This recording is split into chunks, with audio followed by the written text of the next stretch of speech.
श्रीमद्वाल्मीकि रामायण युद्धकांड अध्याय 88 लक्ष्मण और इंद्रजित की परस्पर रोषभरी बातचीत और घोर युद्ध। विभीषण की यह बात सुनकर रावण कुमार इंद्रजित क्रोध से मूर्छित सा हो उठा। वो रोषपूर्वक कठोर बातें कहने लगा और उछलकर सामने आ गया। उसने खड्ग तथा दूसरे आयुध भी उठा रखे थे। काले घोड़ों से युक्त सजे सजाए विशाल रथ पर बैठा हुआ इंद्रजित विनाशकारी काल के समान जान पड़ता था। वह भयंकर बलशाली निशाचर बहुत बड़े आकार वाले, लंबे, मजबूत, वेगशाली और भयानक धनुष को तथा शत्रुओं का नाश करने में समर्थ बाणों को भी लेकर युद्ध के लिए उद्यत था। वस्त्राभूषणों से अलंकृत होकर रथ पर बैठे हुए उस महाधनुर्धर शत्रुनाशक बलवान रावण कुमार ने देखा, लक्ष्मण अपने तेज से ही विभूषित हो हनुमान जी की पीठ पर आरूढ़ होकर उद्याचल पर विराजमान सूर्यदेव के समान प्रकाशित हो रहे हैं। देखते ही वह अत्यंत रोष से भर गया और विभीषण सहित सुमित्रा कुमार तथा अन्य वानर सिंहों से कहा, शत्रुओं, आज मेरा पराक्रम देखना। तुम सब लोग युद्धस्थल में मेरे धनुष से छूटे हुए बाणों की सह वर्षा को अपने अंगों पर उसी तरह धारण करोगे जैसे आकाश में होने वाली उन्मुक्त वर्षा को भूतल के प्राणी अपने ऊपर धारण करते हैं। जैसे आग रुई के ढेर को जला देती है, उसी प्रकार इस विशाल धनुष से छूटे हुए मेरे बाण आज तुम्हारे शरीरों की धज्जियां उड़ा देंगे। आज अपने शूल, शक्ति, रिष्टि और तोमरों द्वारा तथा तीखे सहायकों से छिन्न भिन्न करके तुम सब लोगों को यमलोक पहुंचा दूंगा। युद्धस्थल में हाथों को बड़ी फुर्ती से चलाकर जब मैं मेघ के समान गरजता हुआ बाणों की वर्षा आरंभ करूंगा, उस समय कौन मेरे सामने ठहर सकेगा? लक्ष्मण, उस दिन रात्रि युद्ध में मैंने वज्र और अश्नि के समान तेजस्वी बाणों द्वारा जो पहले तुम दोनों भाइयों को रणभूमि में सुला दिया था और तुम लोग अपने अग्रगामी सैनिकों सहित मूर्छित होकर पड़े थे, मैं समझता हूँ उसका इस समय तुम्हें स्मरण नहीं हो रहा है। विषधर सर्प के समान रोष से भरे हुए मुझ इंद्रजित के साथ जो तुम युद्ध करने के लिए उपस्थित हो गए, उससे स्पष्ट जान पड़ता है कि यमलोक में जाने के लिए उद्यत हो। राक्षस राज के बेटे की वह गर्जना सुनकर रघुकुल नंदन लक्ष्मण कुपित हो उठे। उनके मुख पर भय का कोई चिन्ह नहीं था। वे उस रावण कुमार से बोले, निशाचर, तुमने केवल वाणी द्वारा अपने शत्रुवध आदि कार्यों की पूर्ति के लिए घोषणा कर दी, परंतु उन कार्यों को पूरा करना तुम्हारे लिए बहुत ही कठिन है। जो क्रिया द्वारा कर्तव्य कर्मों के पार पहुंचता है, अर्थात जो कहता नहीं, काम पूरा करके दिखा देता है, वही पुरुष बुद्धिमान है। दुर्मते, तुम अपने अभीष्ट कार्य को सिद्ध करने में असमर्थ हो। जो कार्य किसी के द्वारा भी सिद्ध होना कठिन है, उसे केवल वाणी के द्वारा कहकर तुम अपने को कृतार्थ मान रहे हो। उस दिन संग्राम में अपने को छिपाकर तुमने जिसका आश्रय लिया था, वह चोरों का मार्ग है। वीर पुरुष उसका सेवन नहीं करते। राक्षस, इस समय मैं तुम्हारे बाणों के मार्ग में आकर खड़ा हूँ। आज तुम अपना वो तेज दिखाओ। केवल बढ़ बढ़कर बातें क्यों बना रहे हो? लक्ष्मण के ऐसा कहने पर संग्राम विजयी महाबली इंद्रजित ने अपने भयंकर धनुष को दृढ़तापूर्वक पकड़कर पैने बाणों की वृष्टि आरंभ कर दी। उसके छोड़े हुए महान वेगशाली बाण सांप के विष की तरह जहरीले थे। वे फुफकारते हुए सर्प के समान लक्ष्मण के शरीर पर पड़ने लगे। वेगवान रावण कुमार इंद्रजित ने उन अत्यंत वेगशाली बाणों द्वारा युद्ध में शुभ लक्षण लक्ष्मण को घायल कर दिया। बाणों से उनका शरीर अत्यंत क्षत विक्षत हो गया। वे रक्त से नहा उठे। उस अवस्था में श्रीमान लक्ष्मण धूम्रहित प्रज्वलित अग्नि के समान शोभा पा रहे थे। इंद्रजित अपना ये पराक्रम देख लक्ष्मण के पास जा बड़े जोर से गर्जना करके यूं बोला, सुमित्रा कुमार, मेरे धनुष से छूटे हुए तेज धार वाले पंखधारी बाण शत्रु के जीवन का अंत कर देने वाले हैं। ये आज तुम्हारे प्राण लेकर ही रहेंगे। लक्ष्मण, आज मेरे द्वारा मारे जाकर जब तुम्हारे प्राण निकल जाएंगे, तब तुम्हारी लाश पर झुंड के झुंड गीदड़, बाज और गीद टूट पड़ेंगे।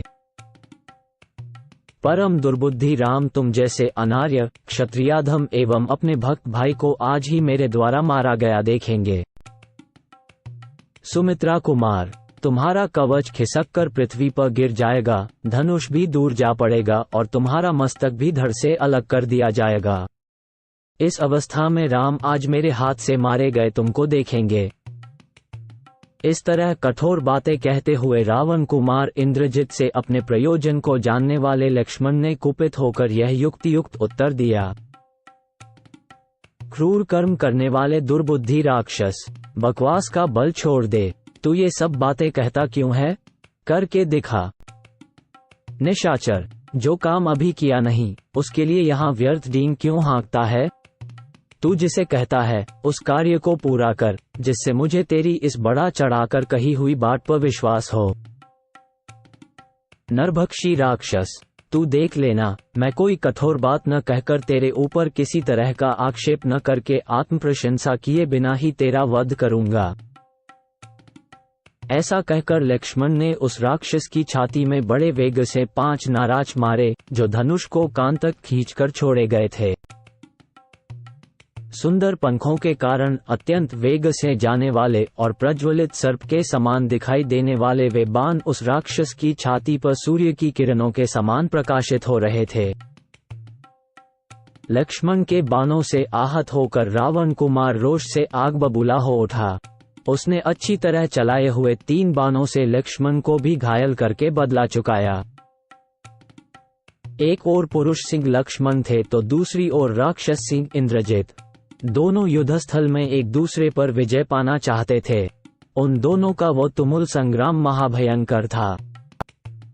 वे दोनों वीर पराक्रमी, बल संपन्न, विक्रमशाली, परम दुर्जय तथा अनुपम बल और तेज से युक्त होने के कारण अत्यंत दुर्जय थे। जैसे आकाश में 2 ग्रह टकरा गए हों, उसी तरह वे दोनों वीर परस्पर जूझ रहे थे। उस युद्धस्थल में वे इंद्र और वृत्रासुर के समान दुर्धर्ष जान पड़ते थे। वे महामनस्वी नरश्रेष्ठ तथा राक्षस प्रवर वीर जैसे 2 सिंह आपस में लड़ रहे हों उसी प्रकार युद्ध करते थे और बहुत से बाणों की वर्षा करते हुए युद्धभूमि में डटे हुए थे। दोनों ही बड़े हर्ष और उत्साह के साथ एक दूसरे का सामना करते थे।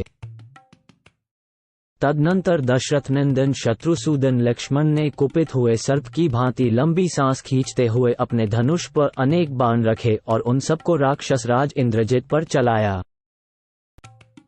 उनके धनुष की डोरी से प्रकट होने वाली टंकार ध्वनि सुनकर राक्षस राज इंद्रजित का मुंह उदास हो गया और वह चुपचाप लक्ष्मण की ओर देखने लगा। रावण कुमार इंद्रजित का मुंह उदास देखकर विभीषण ने युद्ध में लगे हुए सुमित्रा कुमार से कहा, महाबाहो, इस समय रावण पुत्र इंद्रजित में मुझे जो लक्षण दिखाई दे रहे हैं उनसे जान पड़ता है कि संदेह इसका उत्साह भंग हो गया है, अतः आप इसके वध के लिए शीघ्रता करें। तब सुमित्रा कुमार ने विषधर सर्पों के समान भयंकर बाणों को धनुष पर चढ़ाया और उन्हें इंद्रजित को लक्ष्य करके चला दिया। वे बाण क्या थे? महाविषैले सर्प थे। उन बाणों का स्पर्श इंद्र के वज्र की भांति सह था। लक्ष्मण के चलाए हुए उन बाणों की चोट खाकर इंद्रजित 2 घड़ी के लिए मूर्छित हो गया। उसकी सारी इंद्रियां विक्षुब्ध हो उठी। थोड़ी देर में जब होश हुआ और इंद्रियां सुस्थिर हुई, तब उसने रणभूमि में दशरथ कुमार वीर लक्ष्मण को खड़ा देखा। देखते ही उसके नेत्र रोष से लाल हो गए और वह सुमित्रा कुमार के सामने गया। वहां पहुंचकर वो उनसे कठोर वाणी में बोला, सुमित्रा कुमार, पहले युद्ध में मैंने जो पराक्रम दिखाया था उसे क्या तुम भूल गए? उस दिन तुमको और तुम्हारे भाई को भी मैंने बांध लिया था। उस समय तुम युद्धभूमि में पड़े पड़े छटपटा रहे थे। उस महायुद्ध में वज्र एवं अश्नि के समान तेजस्वी बाणों द्वारा मैंने तुम दोनों भाइयों को पहले धरती पर सुला दिया था। तुम दोनों अपने अग्रगामी सैनिकों के साथ मूर्छित होकर पड़े थे। अथवा मालूम होता है कि तुम्हें उन सब बातों की याद नहीं आ रही है। ये स्पष्ट जान पड़ता है कि तुम यमलोक में जाना चाहते हो, इसीलिए तुम मुझे पराजित करने की इच्छा रखते हो। यदि पहले युद्ध में तुमने मेरा पराक्रम नहीं देखा है तो आज तुम्हें दिखा दूंगा। इस समय सुस्थिर भाव से खड़े रहो। ऐसा कहकर तीखी धार वाले 7 बाणों से उसने लक्ष्मण को घायल कर दिया और 10 उत्तम सहायकों द्वारा हनुमान जी पर प्रहार किया। तत्पश्चात दूने रोष से भरे हुए उस पराक्रमी निशाचर ने अच्छी तरह से छोड़े गए 100 बाणों द्वारा विभीषण को क्रोधपूर्वक क्षत विक्षत कर दिया।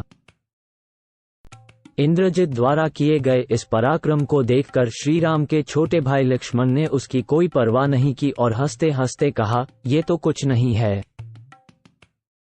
साथ ही उन नरश्रेष्ठ लक्ष्मण ने मुख पर भय की छाया तक नहीं आने दी।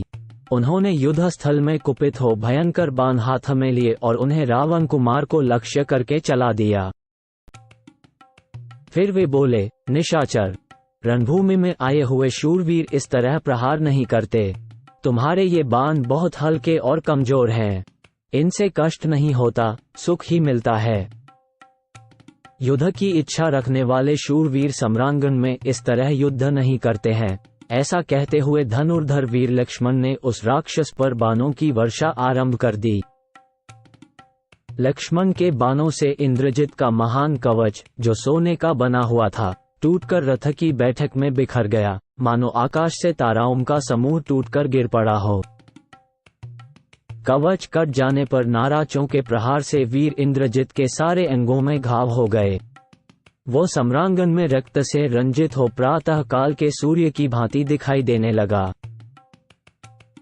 तब भयानक पराक्रमी वीर रावण कुमार ने अत्यंत कुपित हो समरभूमि में लक्ष्मण को सहस्रों बाणों से घायल कर दिया। इससे लक्ष्मण का भी दिव्य एवं विशाल कवच छिन्न भिन्न हो गया। वे दोनों शत्रुघ्न वीर एक दूसरे के प्रहार का जवाब देने लगे। वे बारंबार हाँफते हुए भयानक युद्ध करने लगे। युद्ध स्थल में बाणों के आघात से दोनों के सारे अंग क्षत विक्षत हो गए थे, अतः वे दोनों सब ओर से लहूलुहान हो गए। दोनों वीर दीर्घकाल तक एक दूसरे पर पैने बाणों का प्रहार करते रहे। दोनों ही महामनस्वी तथा युद्ध की कला में निपुण थे। दोनों भयंकर पराक्रम प्रकट करते थे और अपनी अपनी विजय के लिए प्रयत्नशील थे। दोनों के शरीर बाण समूहों से व्याप्त थे। दोनों के ही कवच और ध्वज कट गए थे। जैसे 2 झरने जल बहा रहे हों, उसी तरह वे दोनों अपने शरीर से गरम गरम रक्त बहा रहे थे। दोनों ही भयंकर गर्जन के साथ बाणों की घोर वर्षा कर रहे थे, मानो प्रलय काल के 2 नील मेघ आकाश में जल की धारा बरसा रहे हों। वहां जूझते हुए उन दोनों वीरों का बहुत अधिक समय व्यतीत हो गया, परंतु वे दोनों न तो युद्ध से विमुख हुए और न उन्हें थकावट ही हुई। दोनों ही अस्त्रवेयताओं में श्रेष्ठ थे और बारंबार अपने अस्त्रों का प्रदर्शन करते थे। उन्होंने आकाश में छोटे बड़े बाणों का जाल सा बांध दिया। वे मनुष्य और राक्षस दोनों वीर बड़ी फुर्ती के साथ अद्भुत और सुंदर ढंग से बाणों का प्रहार करते थे। उनके बाण चलाने की कला में कोई दोष नहीं दिखाई देता था। वे दोनों घोर घमासान युद्ध कर रहे थे। बाण चलाते समय उन दोनों की हथेली और प्रत्यंचा का भयंकर एवं तुमुल नाद पृथक पृथक सुनाई देता था, जो भयंकर वज्रपात की आवाज के समान श्रोताओं के हृदय में कंप उत्पन्न कर देता था। उन दोनों रणोन्मत्त वीरों का वह शब्द आकाश में परस्पर टकराते हुए 2 महाभयंकर मेघों की गड़गड़ाहट के समान सुशोभित होता था। वे दोनों बलवान योद्धा सोने के पंख वाले नाराजों से घायल हो शरीर से खून बहा रहे थे। दोनों ही यशस्वी थे और अपनी अपनी विजय के लिए प्रयत्न कर रहे थे। युद्ध में उन दोनों के चलाए हुए सुवर्णमय पंख वाले बाण एक दूसरे के शरीर पर पड़ते, रक्त से भीगकर निकलते और धरती में समा जाते थे। उनके हजारों बाण आकाश में तीखे शस्त्रों से टकराते और उन्हें तोड़कर टुकड़े टुकड़े कर डालते थे। वह बड़ा भयंकर युद्ध हो रहा था। उसमें उन दोनों के बाणों का समूह यज्ञ में गार्हपत्य और आहवनीय नामक 2 प्रज्वलित अग्नियों के साथ बिछे हुए कुशों के ढेर की भांति जान पड़ता था। उन दोनों महामनस्वी वीरों के क्षत विक्षत शरीर वन में पत्रहीन एवं लाल पुष्पों से भरे हुए पलाश और सेमल के वृक्षों के समान सुशोभित होते थे। एक दूसरे को जीतने की इच्छा वाले इंद्रजित और लक्ष्मण रह रहकर बारंबार भयंकर मारकाट मचाते थे। लक्ष्मण रणभूमि में रावण कुमार पर चोट करते थे और रावण कुमार लक्ष्मण पर। इस तरह एक दूसरे पर प्रहार करते हुए वे वीर थकते नहीं थे। उन दोनों वेगशाली वीरों के शरीर में बाणों के समूह धंस गए थे, इसलिए वे दोनों महापराक्रमी योद्धा जिन पर बहुत से वृक्ष उगाए हों, उन दो पर्वतों के समान शोभा पाते थे। बाणों से ढके और खून से भीगे हुए उन दोनों के सारे अंग जलती हुई आग के समान उद्दीप्त हो रहे थे। इस तरह युद्ध करते करते उन दोनों का बहुत समय व्यतीत हो गया, परंतु वे दोनों न तो युद्ध से विमुख हुए और न उन्हें थकावट ही हुई। युद्ध के मुहाने पर पराजित न होने वाले लक्ष्मण के युद्ध जनित श्रम का निवारण तथा उनके प्रिय एवं हित का संपादन करने के लिए महात्मा विभीषण युद्धभूमि में आकर खड़े हो गए।